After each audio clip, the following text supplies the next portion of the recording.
the Supreme Court has shocked the nation.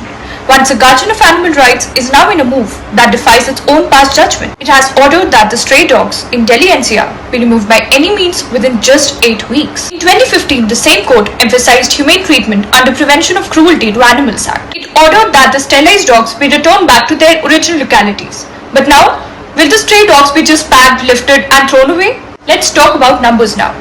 As per the data of year 2022, over 12,000 fatalities reported each year due to drunk driving and overspeeding, and nearly 1,800 deaths due to open potholes. And deaths from dog bites? Only 21. Yet dogs are the target.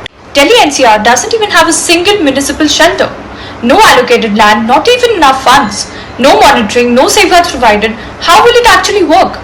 Or will it simply mean that the voiceless are packed, killed and thrown away? And in ongoing monsoon season with no infrastructure at all, you expect this to be done in just 8 weeks, when even the sterilization drives couldn't be carried out for years. Human life cannot be just protected by ending other lives.